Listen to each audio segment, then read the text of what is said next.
రోజు మోటివేషనల్ వీడియోలు చూడటం వల్ల మెదడు తక్షణ సంతృప్తి కోసం అలవాటు పడుతుంది. కష్టపడి పనిచేసి ఫలితం కోసం వేచి ఉండటానికి బదులు సులభంగా డొపామైన్ను పొందాలని కోరుకుంటుంది.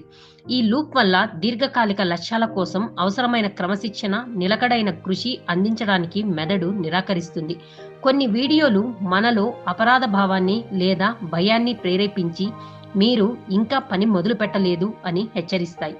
ఇది కార్టిసాల్ అనే ఒత్తిడి హార్మోన్ను విడుదల చేస్తుంది.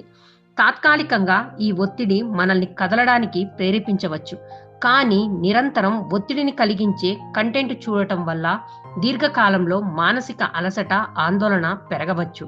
మోటివేషనల్ వీడియోలు మన మెదడును త్వరగా ఉత్తేజపరిచే ఉత్తేజకాలు, కానీ నిజమైన విజయం కోసం ఈ తాత్కాలిక ఉద్రేకం మాత్రమే కాకుండా డోపామైన్ పై ఆధారపడకుండా పనిలో ఉన్న అంతర్గత ఆనందాన్ని పెంచే మార్గాలను బలోపేతం చేసుకోవడం చాలా అవసరం.